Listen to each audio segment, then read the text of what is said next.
All right. Bismillah, alhamdulillah, as-salatu was-salam ala rasulillah wa ala alihi wa ashabihi ajma'in. Assalamu alaikum wa rahmatullahi wa barakatuh. Inshallah, everyone's doing well. Everyone got their matchas, everyone got their coffee, everyone got everything that they needed, inshallah. Alhamdulillah. I hope everyone's enjoying we call this like we were living in a false summer for like a month, okay? Like all of June and July was false. It was kidhib, okay? Now we're getting into what you would call like Dallas summer, right? Like where you go outside and like anybody in here like cook or bake, like you open like the oven door and that blast comes out at you. There's a little bit of Jahannam in there, by the way. Like it just you open that and you're like, whoa.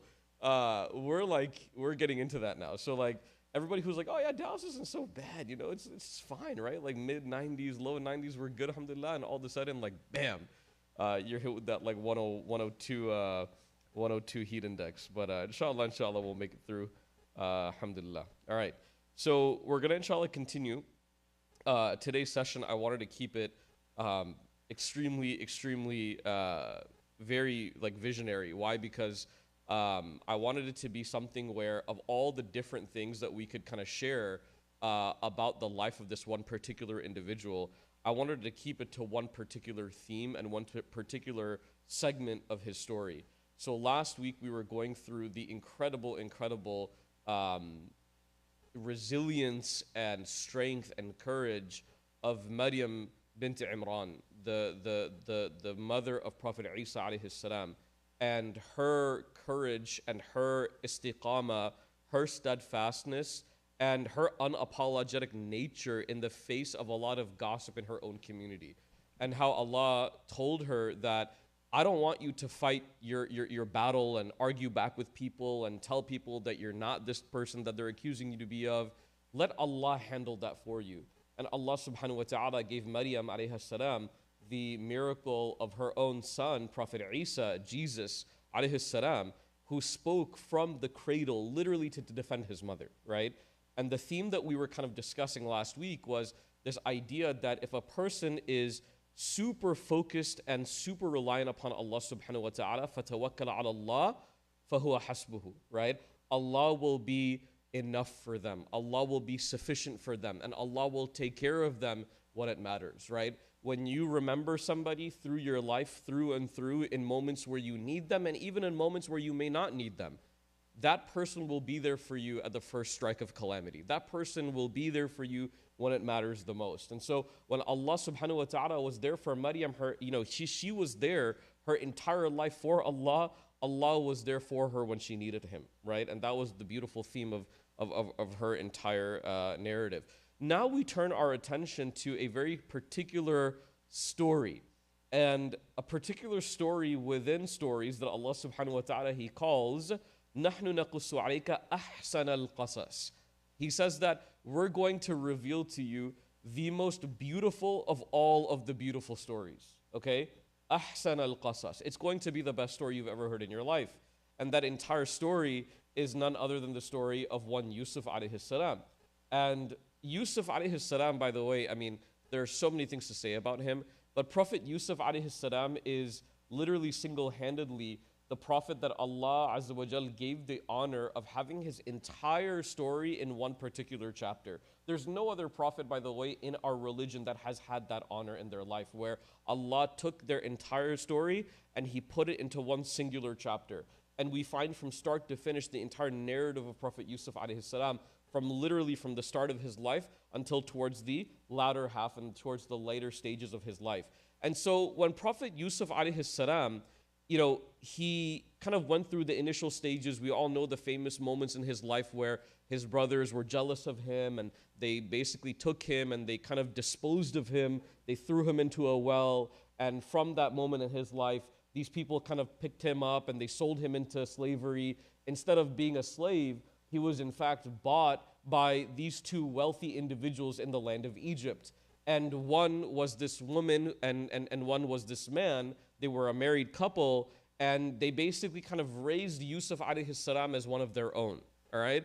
Much like, by the way, when you think about it, much like the story of Prophet Musa. When Prophet Musa was given up by his mother because Allah commanded her to do so, she was worried, right? She was worried. She let Musa go as a testimony to her faith. Prophet Yusuf, on the other hand, was taken away from his father without his father really knowing about it, right? There's a whole different narrative about that, right? You really start to sympathize, subhanAllah, right? One thing I'll tell you guys very special. You know how sometimes I teach you guys that you should read the Quran as an interactive text? Don't read it as a text that's kind of like a one-way conversation. Don't read it as like a broadcast text group. Read it as a back and forth. Why? Because you want to be able to put yourself in those positions. You want to be able to put yourself in those shoes. Surah Yusuf is one of the greatest examples of this. When you're reading Surah Yusuf, you can read it through the lens of a son or a daughter, but you can also read it through the lens of a parent. You can think about, like, subhanAllah, when a child gets taken away from their parents, what does the parent also go through, right? The kid's obviously going through their own set of challenges, but the parents are also sitting at home worrying, right?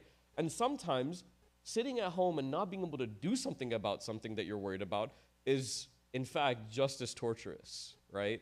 Because you're sitting there and wondering, what's happening? Is this person okay? I wonder what they're doing, right? All of these questions go through your head. And so Yusuf alayhi salam, it's been years at this point until he reaches, as Allah subhanahu wa ta'ala says, وَلَمَّا بَلَغَ أَشُدَّهُ. He reached this age of maturity, balagha, okay? He reached this stage where he was a young man. He was no longer a child. He was no longer a teenager, really. He was kind of this like young adult, okay? And Allah says that at this moment, أَتَيْنَاهُ حُكْمًا وَعِلْمًا وَكَذَلِكَ نَجْزِيَ الْمُحْسِنِينَ.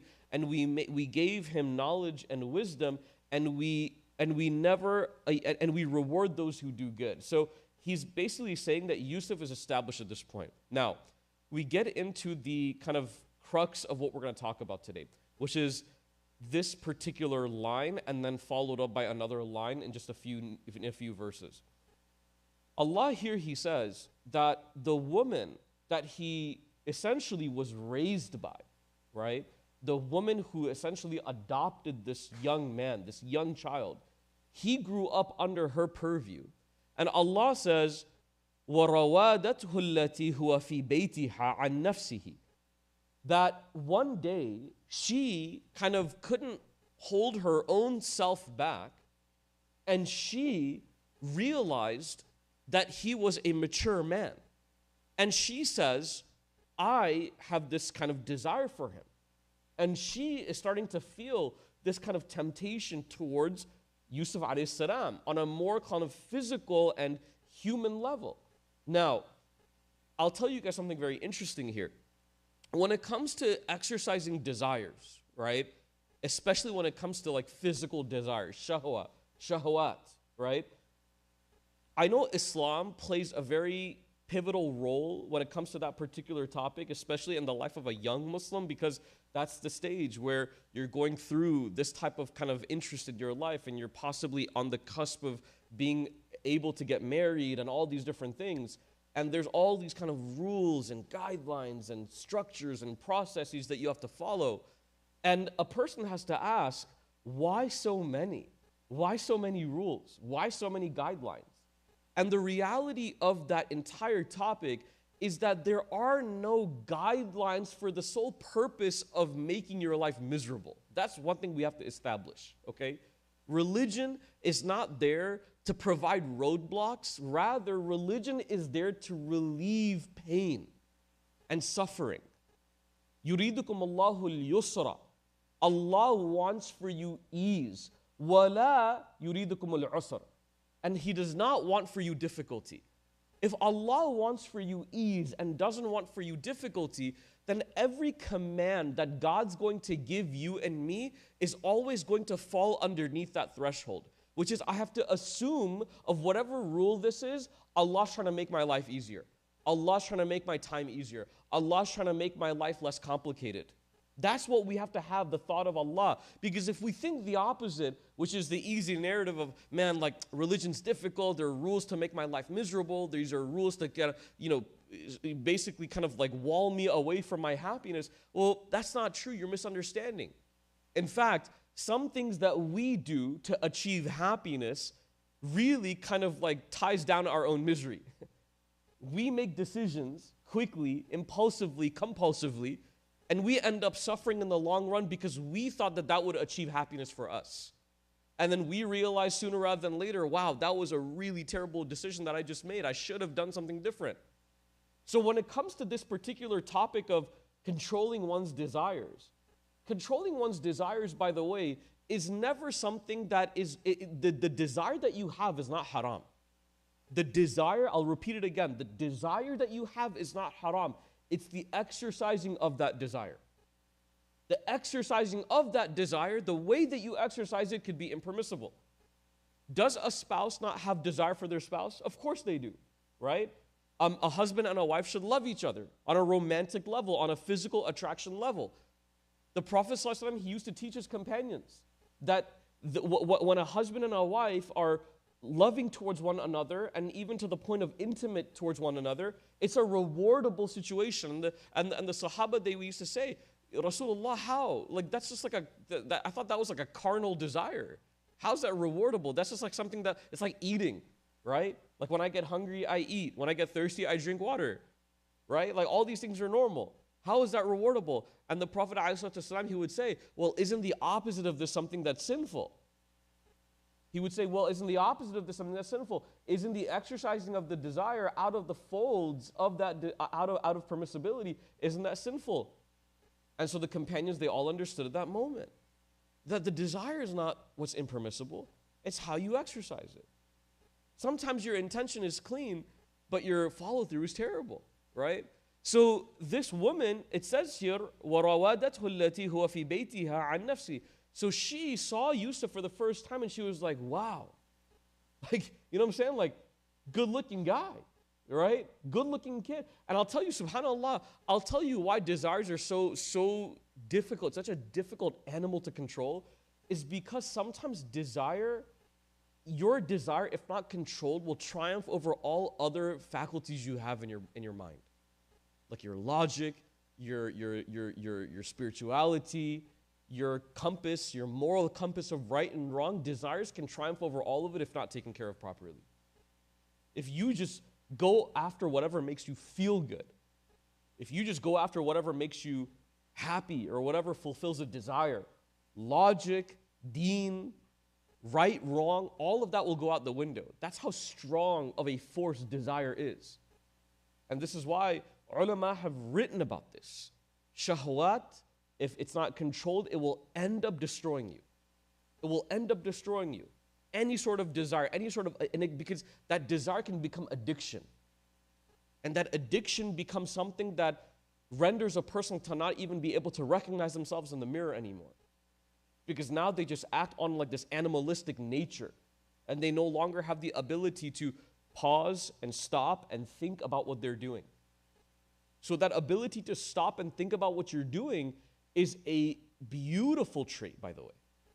Stop for a second and ask yourself, what am I engaging here? Before I send that text message, what am I doing here? Remember that story of the man who came to the Prophet ﷺ and said, Ya Rasulullah, give me permission to commit zina. The Prophet ﷺ, you know, what was so rewardable about that? Even though the average person is like, oh my God, like how could he, like how dare he ask the Prophet such a crass question? Isn't it rewardable that he came and he used the Prophet ﷺ as a buffer before doing something? Think about how many people would even stop and ask for advice. They would just go and do something. At least he stopped and he said, Ya Rasulullah, I'm going to talk to you about this. And because he stopped and talked to the Prophet ﷺ, what did he do? He kind of rationed with him. He reasoned with him. He brought him down to earth again. Because when you're just a person who exercises shahwa, you're no longer on the earth. You're in, that's why they call it cloud 9. Y'all ever heard of cloud 9 before? Why do they call it your head's in the clouds, you know? Like, oh, that guy, man, his head's in the clouds. He's been DMing Fatima for the past 2 months. Can't think straight, right? Like, the reason why his head's in the clouds is because, dude, you're no longer able to see around you, right? Like, somebody can come and smack you in the face and you're like, oh, Fatima, right? Like you can't even think straight, right? I'm not just hating on the guys, but it happens to girls as well. So at this point, she lets her desire overcome her. And she sees Yusuf alayhi salam as this kind of like this almost like a material to exercise her desire through. That's what she sees him as. Because you don't see people, when you think so desirably, you don't look at people anymore as people. What do you look at them as? You look at them as opportunities.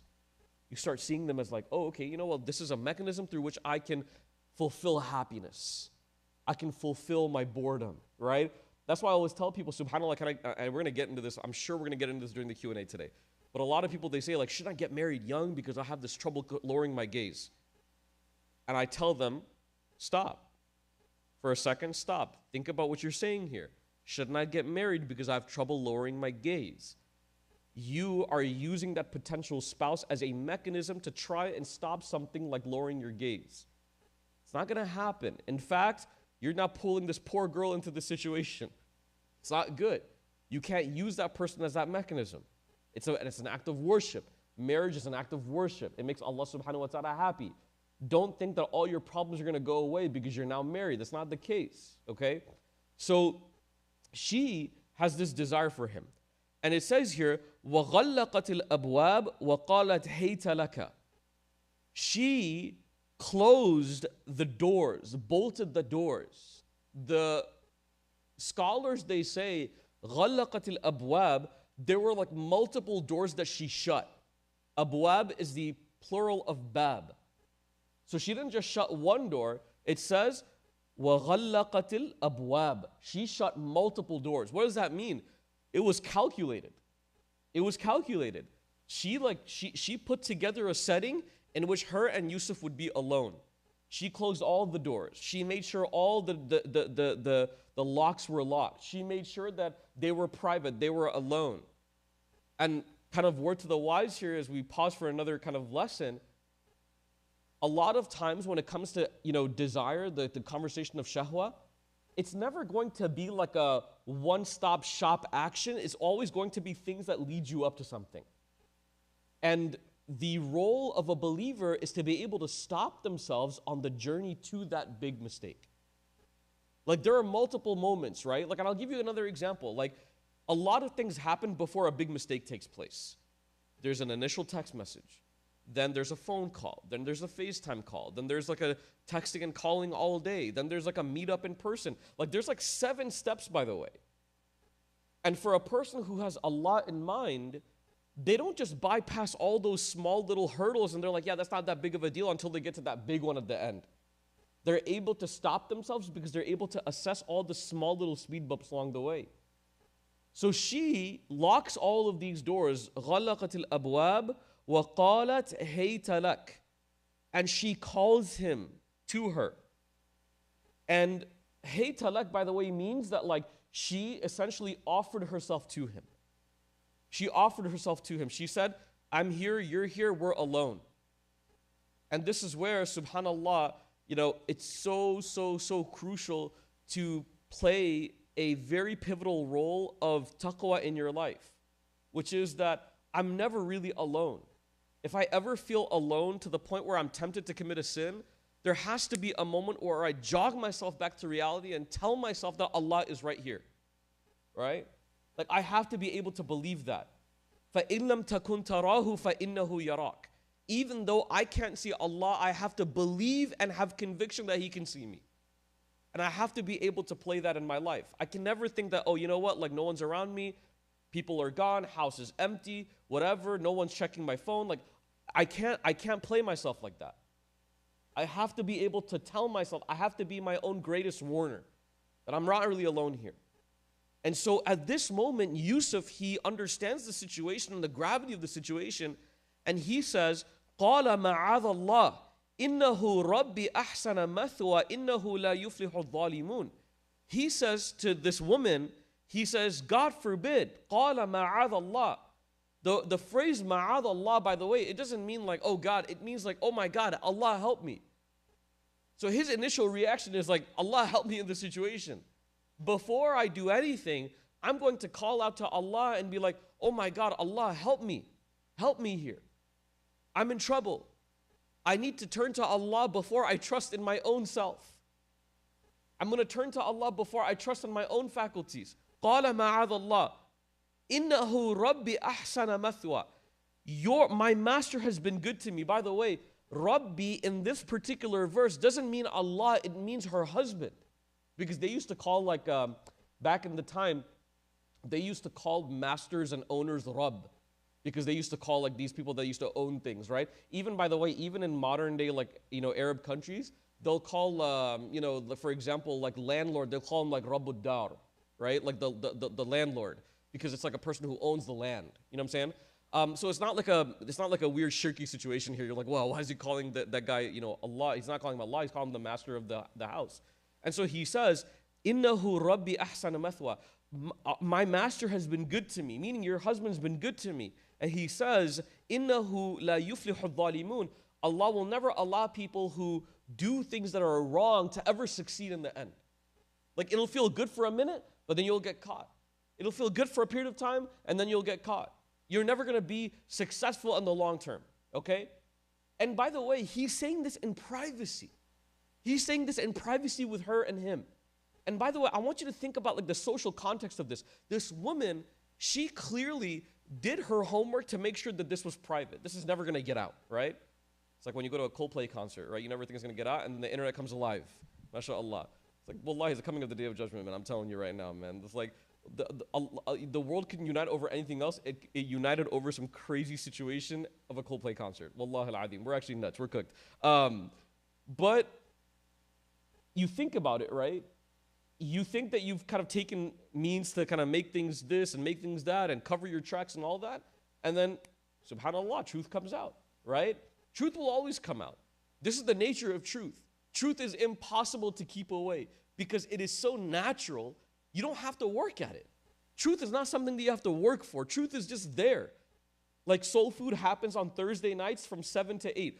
It's there. It's truth. You don't have to work hard. What you do have to work hard is telling your parents that you're going to Roots when you're actually going to some random spot that they don't know about.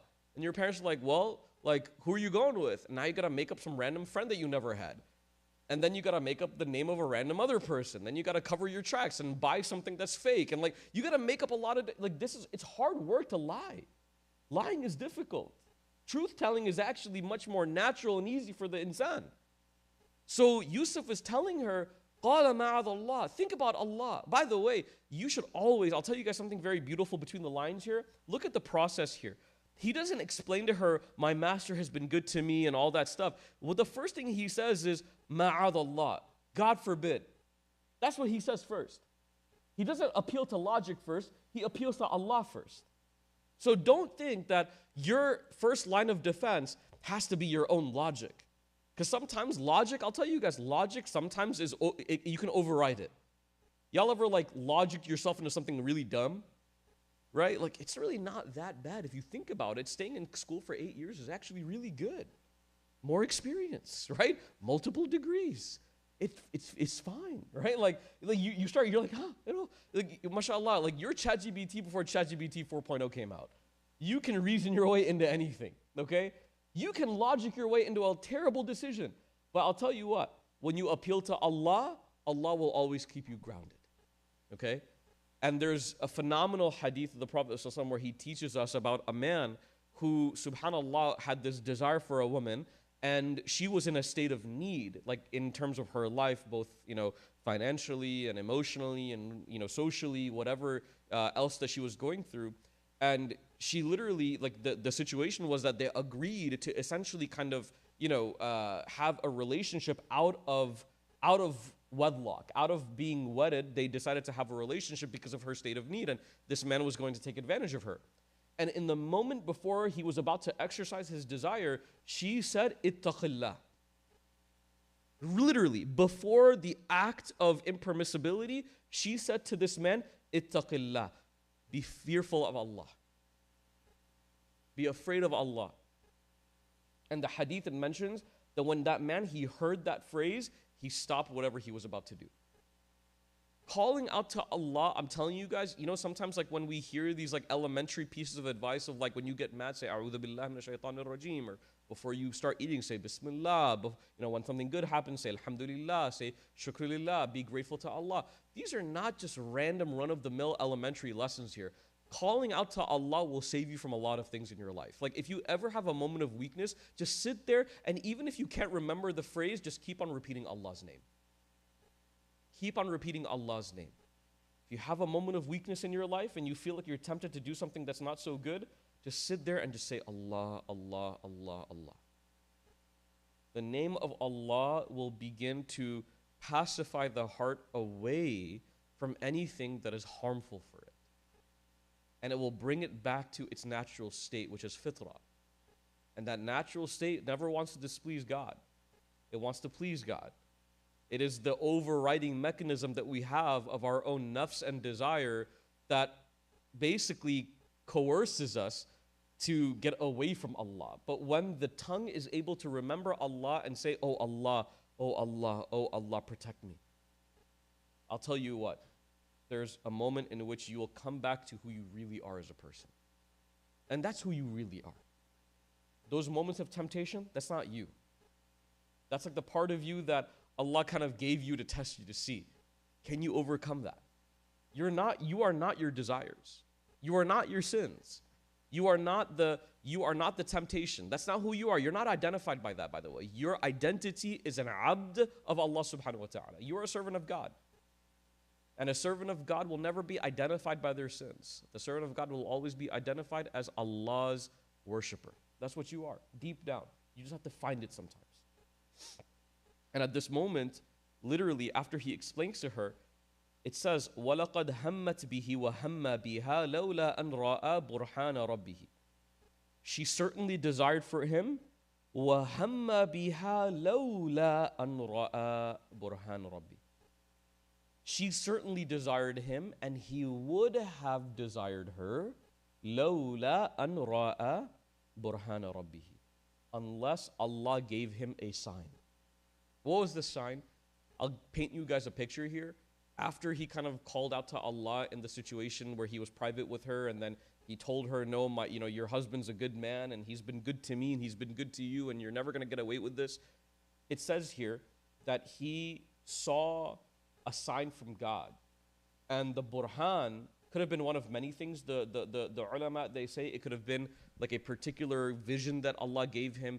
Perhaps some of the ulama, they say that it was like an image of his father that he saw in his mind, sometimes like when you're about to do something, not so great, and you kind of close your eyes and you see something that kind of gives you that good guilt trip. Y'all ever, you know what I'm talking about? Like you're like, and people say this, right? Like, people, when people curse, right? I remember when I first like heard this phrase, where like, do you kiss your mom with that, right? With that mouth? You're like, what does that mean? Like when a person says something really foul, it's like, do you like the same faculty that you use to say such a horrible thing? Like, do you show affection to your mother like with that same mechanism? It kind of brings you down to earth a little bit. You're like, dang. And that's why people say like, can you look at your mom in the face after you do something like that? Can you look at your father and have a conversation with him after you do something like that? And those things are supposed to bring out like a little bit of like that humanity in you, right? And so it says that burhan, some of the ulama, they say that when he closed his eyes, he saw his father. He saw his father. And if it wasn't for that, perhaps he would have been tempted to do something that was regrettable, okay?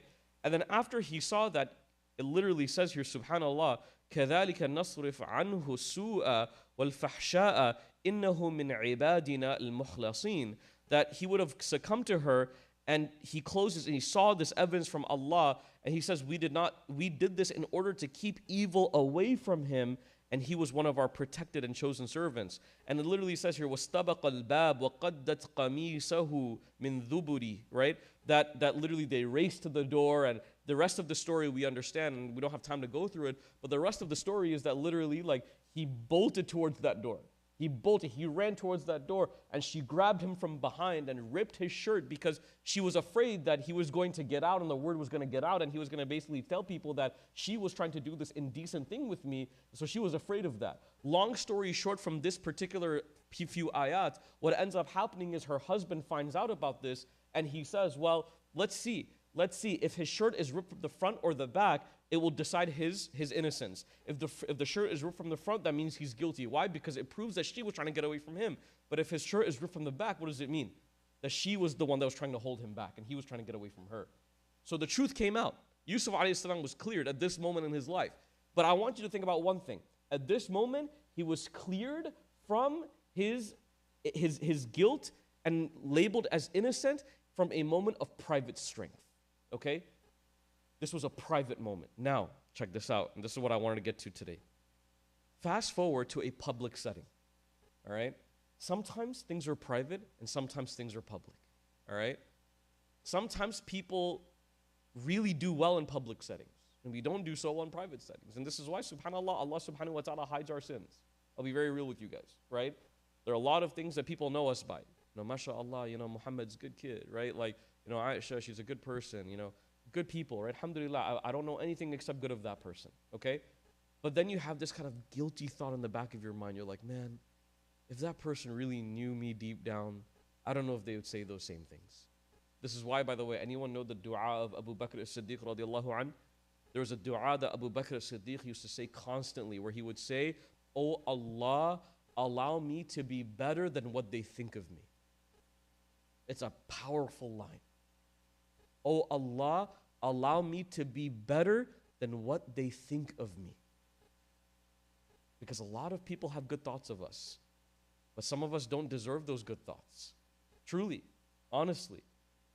Like, think about this. If a person knew deep down your deepest, darkest secret, your deepest, darkest human error, your deepest, darkest human weakness, would that person still call me kind and generous and knowledgeable and a good Muslim, practicing person? No. They may take those labels away from us if they knew truly some of our biggest challenges.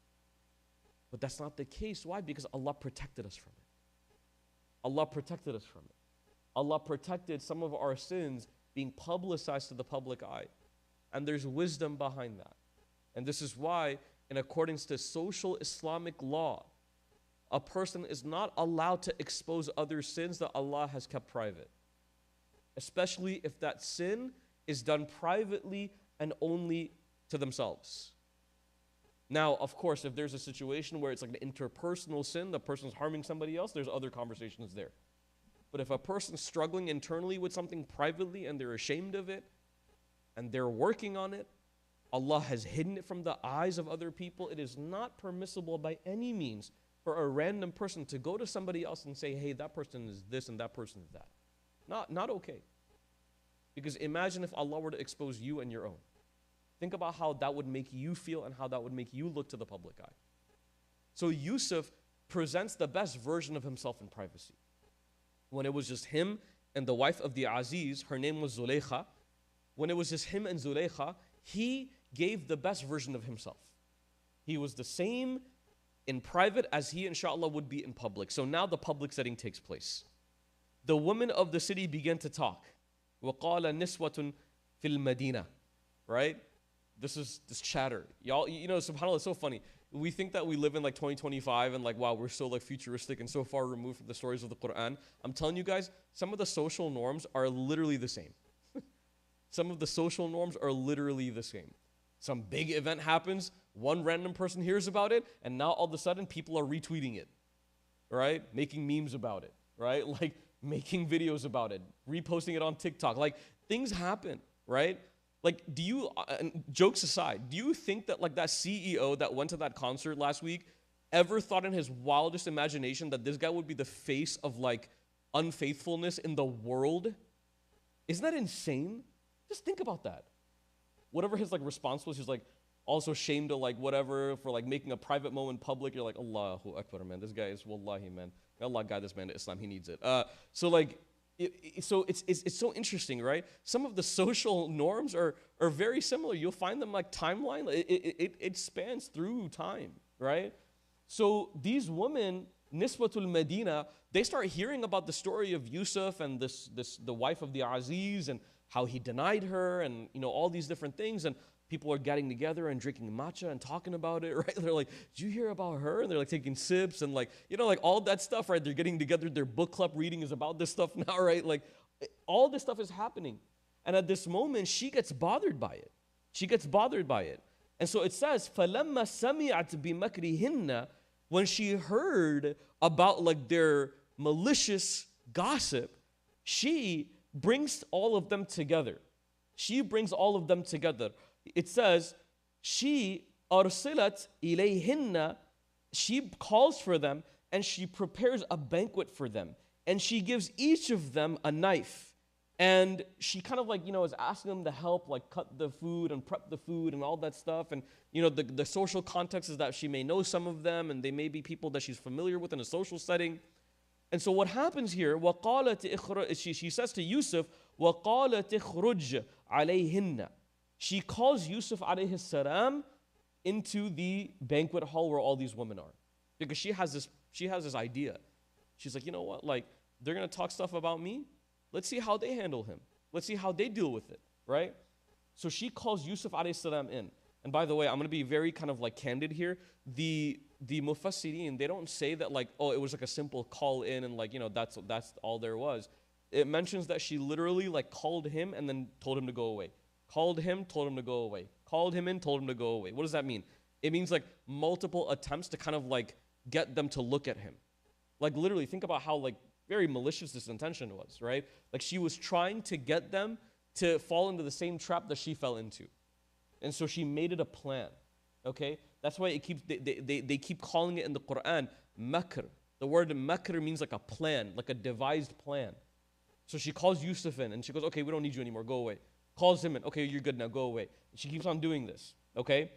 So when they see him, فَلَمَّا رَأَيْنَهُ, it says here, أَكْبَرْنَهُ فَقَطَعْنَا أَيْدِيَهُنَّ. They start to cut their own hands. قَطَعْنَا أَيْدِيَهُنَّ. So they're like watching him and they're like slicing like the food that they're preparing, and they are so in awe of this man's physical beauty that they begin to cut their own hands.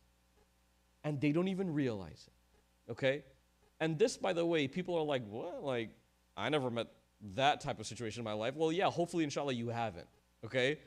And make dua to Allah that you don't, okay? Like, your husband or your wife, inshallah, should be, mashallah, beautiful to you, but like, please don't cut your hand because of it, okay? It's not worth it. Nothing is worth it like that, okay? So they cut their own hands. And by the way, this is supported by the hadith of the Prophet ﷺ, where he said that when he saw Yusuf alayhi salam during his famous trip, from Mecca to Jerusalem, from Jerusalem to the heavens, called Isra wal Mi'raj, the Prophet ﷺ, he said that when I saw Yusuf alayhi salam, I knew right away that Allah had given half of the beauty of creation, nisf al-khulq, half of the beauty of creation, he gave to this man. It is undoubtedly. That's how beautiful Yusuf alayhi salam was, okay? And you know what's funny? Some of us are like, wow, like, and I'll tell you, social etiquette or social like kind of nature teaches us that like beauty is something that people should want.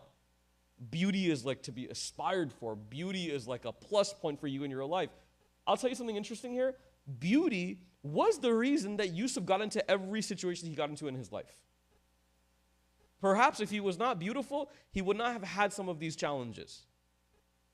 So I implore people to rethink what we consider to be default blessings.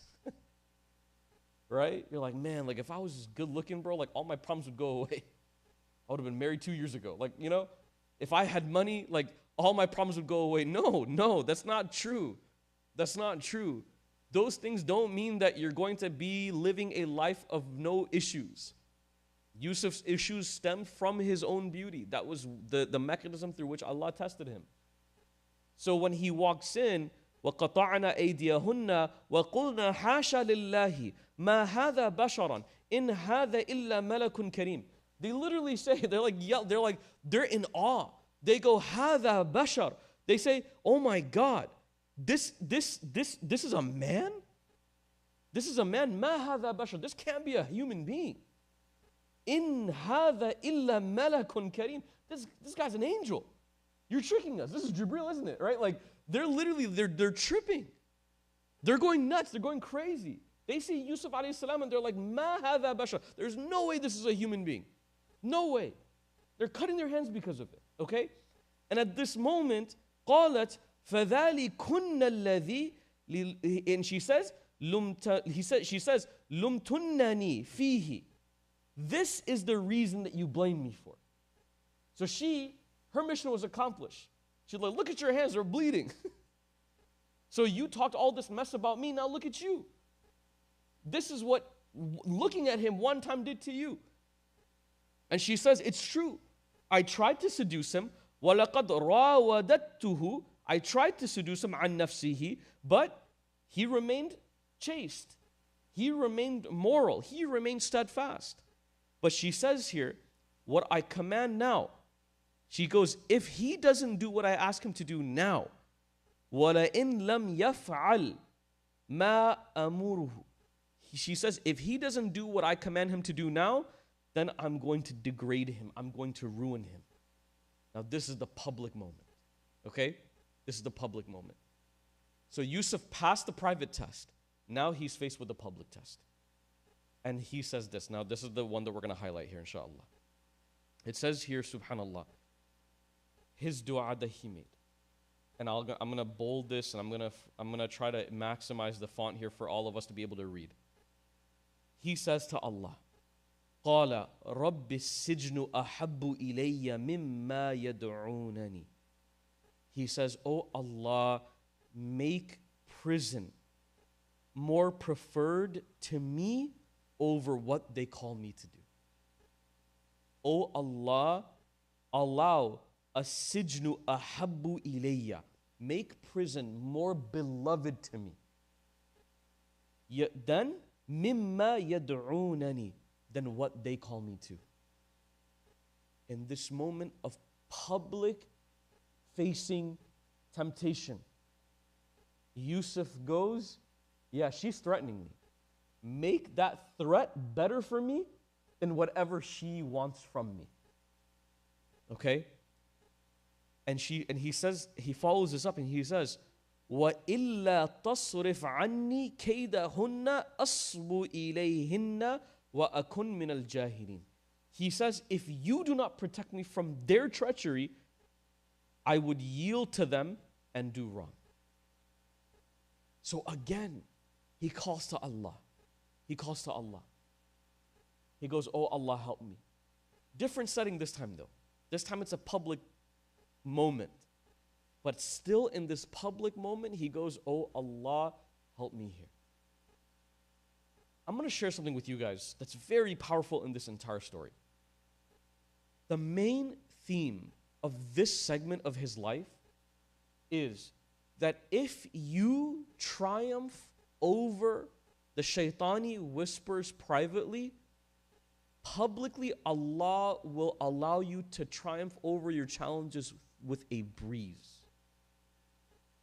If you are able to master taqwa privately, the public moments will be easy for you. The challenge that we have today is that we generally pass the test publicly. Like optically, when we're faced with a public situation, we tend to pass the test because we're again, I don't want to get caught with everybody here, right? But in privacy, I'll give in a little bit. Why? Because privately, I think that I'm kind of alone. Yusuf alayhi salam teaches us it's the opposite. The reason why, think about what he asked for. He said, oh Allah, make a sijnu ahabbu ilayya. Make prison more beloved to me. Does that sound logical to you? No, absolutely not. Prison being more logically tempting than the temptation of a desire? No, of course not. But why was it easy for him to say that? Because privately, he already won. He already won privately. Publicly, this was not his first rodeo. He already beat them privately. So now when it came time to that second attempt, for him, it was a no-brainer. He goes, throw me in prison, man. Do your worst. Kill me. Do what you got to do. I'm not giving in. I already told you no one time. Subhanallah. Isn't that incredible? It's like, I already told you no one time. And that time was more meaningful than this one because I told you no privately. And you got blasted privately. It's crazy that you're trying this again, by the way. If he could speak, subhanAllah, you could think about like the narratives that Prophet Yusuf alayhi salam could share. But this public attempt, and she says it, by the way, and she knows this is the ultimatum. She goes, if he denies me now, I'm going to throw him in prison. I don't think she expected him to say, well, make it happen. Go do it. Isn't it interesting when somebody calls your bluff, right? Isn't it so interesting when you're like, yeah, if you don't do that for me, like, you're gonna go through some misery, man. And you're like, cool, misery? Never heard of it, right? Like, they're not scared.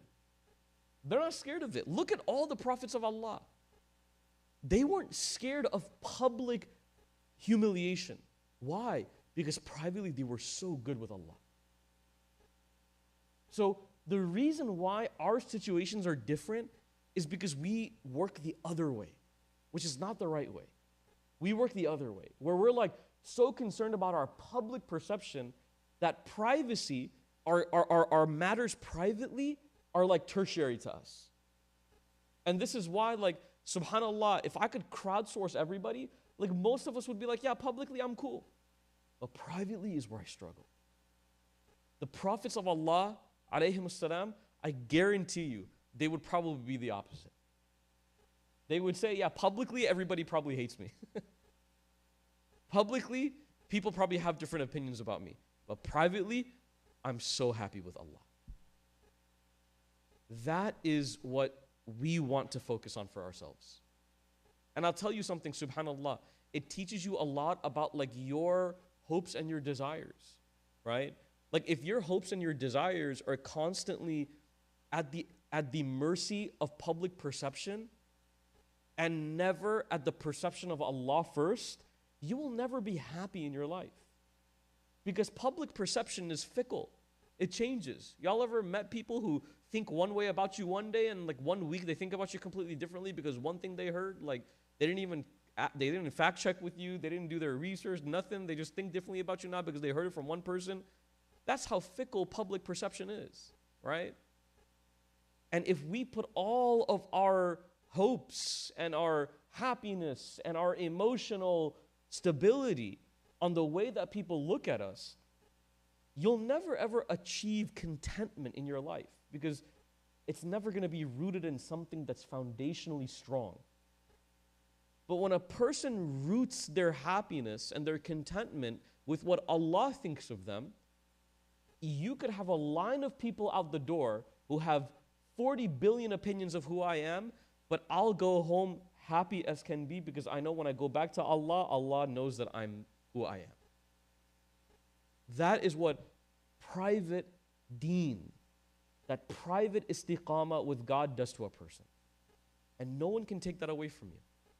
No one can tempt Allah to think differently about you. No one can try to persuade Allah that you are not who you are. People can persuade other people, but no one can persuade Allah because Allah knows ultimate truth about you, right?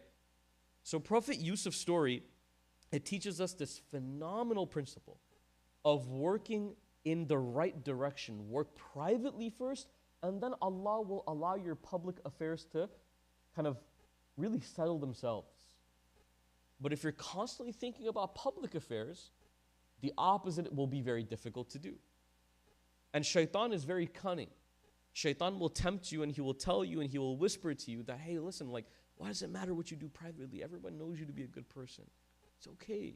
Privately doesn't matter. That's what shaitan does. الَّذِي يُوَسْوِسُ فِي صُدُورِ النَّاسِ. He will tell you, like, it doesn't matter. Hey, it's okay. Everyone's good with you, man. As long as you hide that thing, it's good. When you go publicly, that's when you got to worry. That's what shaitan tells you. So like when you post that Instagram story, make sure you tag Roots.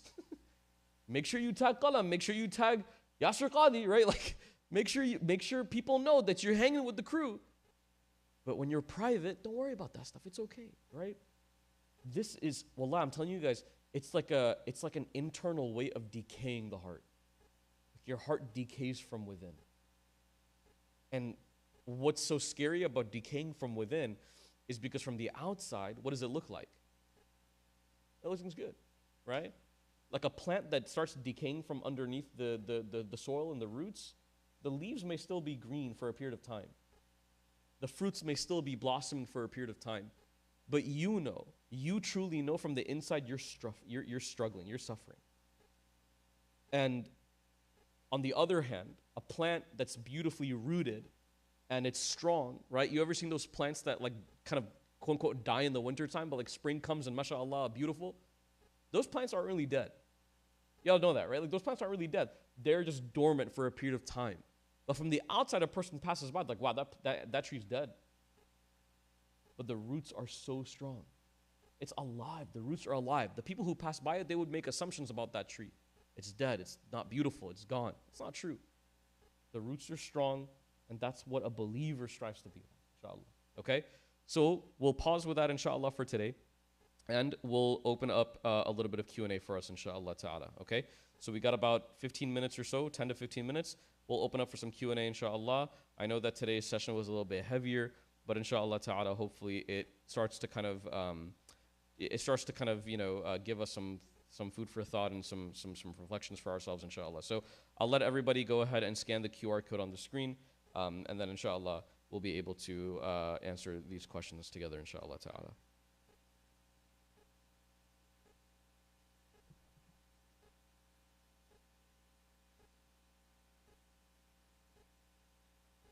Dare I just turn off moderation mode and just let y'all go crazy? I don't know. You know what? I'm feeling merciful today. Let's do it. All right, bismillah. You guys can go ahead, inshallah, and submit some questions, and then, inshallah, we'll go ahead and we'll start answering these.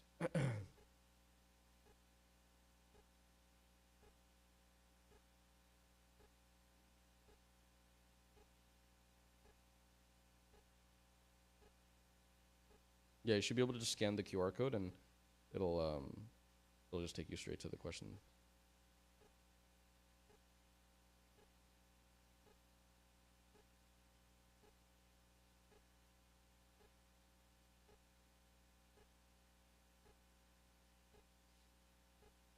Okay. All right. Good question. So first question's up. We'll start answering them kind of according to how we received them. So, how do beauty and social media today relate to the story of Prophet Yusuf? Do you have any insights?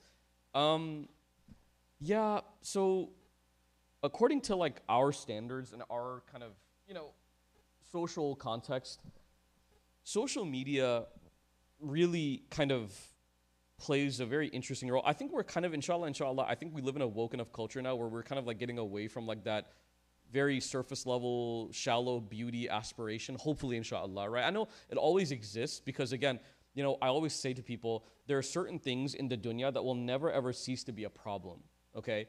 And the reality is, like, beauty and like the temptation that people have towards beauty are always going to be things that we will struggle through until the end of our lives, right? The reality is, like, humanity, we love beauty, right? People are attracted to beautiful things, okay? And that's a natural God-given desire that we are born with. And Allah will test us with that until the day that we pass away. So I think what we're struggling with right now is more than just this idea of like, oh, something is apparently beautiful in front of me, rather than just the face kind of, the I guess surface level beauty. What we are struggling with more is like the idea of happiness, Like the idea of happiness is something that we're struggling with more here. Like a person who kind of portrays themselves as like really beautiful and good looking, like we assume that they have their life together, they're good, everything's solid, everything's good for them. And the reality is behind that picture, there may be a lot of challenges and struggles, right? So what I tell people is this: social media is literally a facade. Like I tell people this constantly, okay? And I'll be honest with you guys, like even like, sometimes like some of us like I'll post like, random stories of like my daughter doing something really funny. I'm like, for every one funny moment, there's like 5 crash outs. And none of them are valid for her, okay? They're all insane. So I'm like, I sometimes, subhanAllah, I want to post that sometimes. I'm like, for everyone who's watching my Instagram story, like, don't be fooled that like every moment with my 3-year-old is like this hilarious comic book like moment. No. For every one hilarious, cute moment, there's like 5 moments of insanity, okay? So like, that's what we need to kind of realize when it comes to social media, okay? What we see is not always what is, okay? So it's very, very important when it comes to this idea of, social media to be very, very vigilant about that reality is that, don't just take what you see on the surface as something that's like, wow, subhanAllah, everything is great, right? Take it for what it is, but that's it. Don't take it any deeper than that, okay? Very good. All right. Somebody asked, I'm curious about navigating interest as a young person, mortgages, student loans, working for companies that engage in riba. Very good question. So one thing that I'll share about that question particularly is, number one, you should definitely, there are different specializations in the Islamic sciences, and the idea, the specialization of the fiqh of amwal, of money, is very, very specific. Okay, so the fiqh of buyu', like the fiqh of transaction, the fiqh of monetary, wealth, and all these different things is very, very specialized in terms of the fiqh of it. So I always urge people to ask scholars who specialize in it. You have people like Sheikh Abdul Nasir, who is very much a specialist in the fiqh of financial transactions. So if you have time, always go to people that are specialized in that. When it comes to this particular question about like I'm struggling with like the idea of loans and student loans and this and that, all that stuff, the one thing that I will share with you guys is just word to the wise. It's very difficult in your student life to live a life where you come from just kind of like a normal family and pay your entire tuition from scratch. Very difficult. It's almost impossible. I will not say it's impossible, but it's almost near impossible, right? What I tell people is there are certain realities to the way that we have, the society that we live in has been kind of just constructed, and there are certain things you just cannot get out of. I'll give you guys an example of this. Car insurance, right? Is it illegal to not have it? Yes, it is. You'll get fined for it. Is car insurance kind of questionable Islamically? Yeah, very much so. You're paying a monthly fee for the chance of something happening. You're not getting your money back, right? That's some scholars would say that's not a valid transaction, right? But the reality is that there are certain repercussions to the kind of, the reality of finances when it comes to being a student and loans and all that stuff. So let it kind of rest in your heart that like you are not doing something that is definitively impermissible without reason. Okay? There is a reason and a situation that you are in that's putting you in a corner where there are certain ways that this home is built, and you're just kind of a victim of the way that home is built. Okay, but I would always encourage everyone to go and reach out to a scholar that specializes in that particular field. Beauty significantly affects your prospects in the marriage market. If you don't fit the conventional idea, how can we address this issue? Being real with y'all. Maybe Allah is saving you from the worst outcomes in your life if you think that the people that you would like to court have that as like a standard. Like if you feel that like you're having a hard time getting married because of the beauty issue, right? Or like maybe the conventional idea of beauty, maybe Allah is actually helping you avoid some terrible relationships in your life. Okay?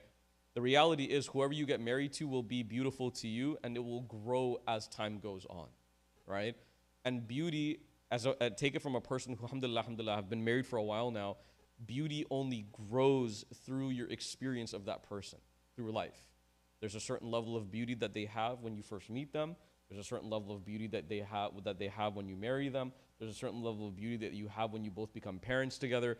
It is absolutely 100% truth, okay? So I understand, although it may be difficult, but what I will say to you is maybe by those things not working out, Allah is actually saving you from very, very terrible situations, right? Think of it as that. Very good. All right. How to go about asking a guy about intention for marriage if he's not doing anything about it, but going about it the halal way? Good question. Myself and Qari Noman, we were actually doing a session I think last weekend actually, we did a session about this, and this question was asked about like, if I'm a sister, how do I go about like, in a halal way, kind of expressing interest to a brother that I find, appealing for the sake of marriage? And the reality is, Islamically, there's actually nothing that says that the sister cannot approach the brother. Like, this whole idea that the brother has to approach the sister, like, I get it. Like, men used to go to war. I understand.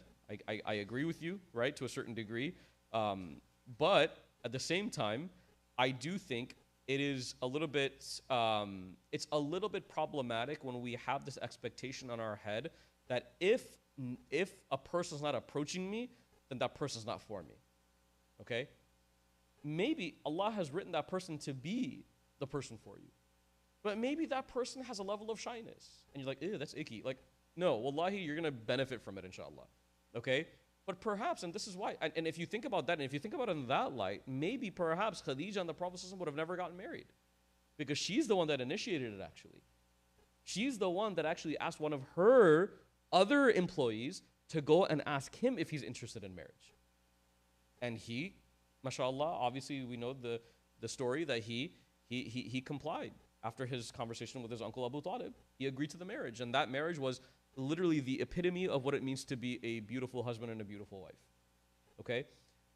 So what I would say for a sister, right, is use your resources, use your faculties, use people that are in positions where they can have that conversation for you if you feel like it's not appropriate for yourself. And if you feel like it's appropriate for yourself, and with haya, with modesty, it is okay to formally, and I say the word formally, not casually, like, hey, so like, I saw you at Roots the other day, and like, I saw that you got like oat milk in your matcha. Me too, samesies. Like, no, that's not how it happens, okay? That's not how it happens. That never yields like a very fruitful conversation. What I suggest is just kind of be very real about it. And again, people respect principle, right? Whenever I hear stories about somebody being too upfront about marriage, and I get it, by the way, disclaimer, I'm not saying be creepy, okay? Sister, I'm interested in you. What is your timeline? Habibi, what on earth? Like, are you going to murder her tomorrow? Like, what's wrong with you? Let's not be creepy, okay? But there is a way of being like, hey, assalamu alaikum, like, I noticed you at Roots, you know, I noticed you at Qalam. Hey, I saw you the other day. Like, I wanted to kind of ask you, like, what do you do? Like, are you in college? Like, are you working? Like, you can keep it formal, right? Do you guys understand? Like, there's a medium here. Like, don't have to be creepy murder, but you also don't have to be like loosey-goosey to the point where you talk about your favorite matcha flavor for 5 weeks. Like, it's not yielding of benefit, right? So there's a happy medium there, inshallah. All right. But always the best advice I can give you is, like, if you feel like a little bit, you know, and again, you should feel shy in this particular regard. It's good to have haya. That haya, by the way, is like a way Allah protects you. It's like a protective layer. Allah gives you that kind of layer to protect yourself with.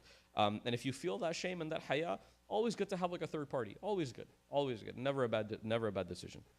Okay. How much fear of lowering your gaze should a person feel compared to their desire to get married? Good question. So what I share with people when it comes to like the idea of lowering the gaze and then like how to like get married, like what's the situation, and how do you kind of reconcile those two? Lowering your gaze will always be the default ruling because you don't always look at everyone as prospects. If you have like this radar, right, in your brain where you're like prospect, like, first of all, there's a greater issue here, right? Because now you're just looking at everyone as an opportunity. And that's very problematic, right? You'll never have a genuine relationship. That's where you get like, you go to the coffee, you know, corner at Suhba and you're like, you know, the barista says Assalamu alaikum to you and you're like, wa alaikum salam. I didn't know you were the one. You're like, what? Like, she just asked you if you wanted regular or oat milk. Like, Habibi, relax, right? Like, so there is a way of, and lowering the gaze will always be the amr of Allah subhanahu wa ta'ala. قُلِ الْمُؤْمِنِينَ يَغُضُّ مِنْ أَبْصَارِهِمْ. For both men and women, by the way, right? We have that mixed up sometimes where we think that we're like, oh, it's just a relevant command for men. No. It's a relevant command for men and women because it is problematic for women to also look at men that way, the same way. So what is good is look at everybody as human beings, right? Look at everybody as human beings. This is a person's son. This is a person's daughter. This is a brother. This is a sister, okay? If there is something that catches your eye, more so like initially like in terms of their adab, their akhlaq, the way they carry themselves, that's when you're like, okay, I want to see if this person is someone that is relevant to me, right, in this particular regard. The Prophet ﷺ, by the way, he was very blunt about this. There was a companion who came to him and said that he's interested in a woman, and the Prophet ﷺ, he says, have you seen her? And he goes, no. And the Prophet ﷺ goes, go see her. Because that initial interest was already established without seeing her. You see what I'm saying here? So Then he gave the companion permission to go and find physical attraction towards her. But if that like initial scan of the room is like a radar for you, like, yes, this is a problem. This is when yaghuddu min absarihim has to be a default for you, right? Don't look at everyone as opportunities. Look at people as human beings and give people that izzah and that honor, right? People deserve karama. People deserve dignity in their life, inshallah, and not to be looked at as opportunities, okay? Very, very good. Okay. As a girl in college, what should my goals be and what should I be doing with my life right now besides school? I'm not a girl in college, so I don't know. Both gender and life-wise. Look, if you are a person, if you're a sister in college and you're in the thick of it and you're kind of like going through the motions of your college career, what like your goals, again, your goals are going to be so specific to your own particular life and what you want to aspire to be. But and you made a good point here, outside of school, besides school, I think that default humanity, people, no matter if you're a guy or a girl, brother, sister, I think a goal for a person outside of their career, outside of whatever you're aspiring to be in terms of your job and your vocation, should always be like, who am I for the people around me? That's what you should always aspire to be. Who am I for the people around me? Allah puts you on this earth for a reason. Are you good to Allah and are you good to the people around you? Okay? Two things. Your huquq Allah and your huquq al-ibad. Those are the two things. Your rights that you fulfill towards God and the rights you fulfill towards other people.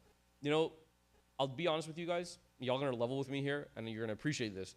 Not everyone is going to be a stickler for a passion in career. For some people, their jobs will be a means to take care of their life and their family. That will be it. And you shouldn't feel bad about that, by the way. You shouldn't feel like, oh man, I don't wake up every day and have this like burning desire to be an engineer. No, sometimes you will get up in the morning and you'll go to work because you know what? I want to feed my family today. I want to be able to pay my rent today. That's why I have to go to work. Not saying that you're passionless, but hey, like people have different, things that drive them through their life. But what I tell people is you should have things outside of your career that give you fulfillment. If your career is the only thing that gives you fulfillment, for some people that's okay. But that's not everyone's bread and butter. That's not everyone's bread and butter.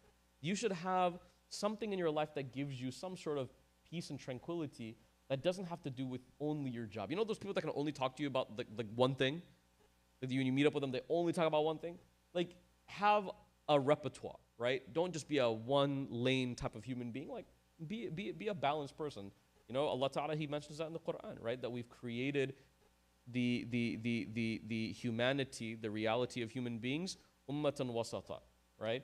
A balanced nation. Be balanced in your approach of what you value and what you see yourself as. Okay? How do you know how do you know if you love someone for the sake of Allah? You know you love someone for the sake of Allah whether that person reciprocates that love or not.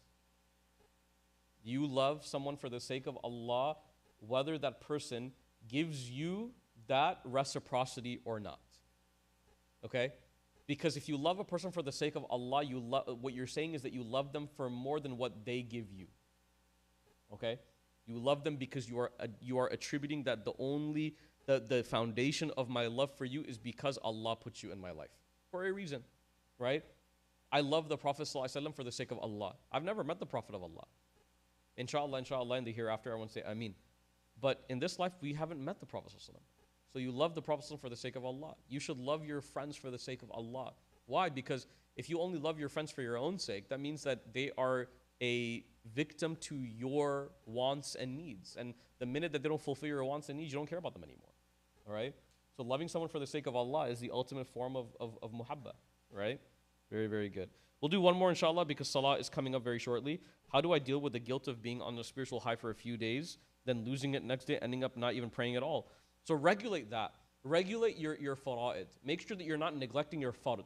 Don't allow your obligations to be unfulfilled, but don't beat yourself up if you're not reading the same level of Quran that you did in Ramadan. Don't beat yourself up for not making the same intensity of dua that you made on Friday, right?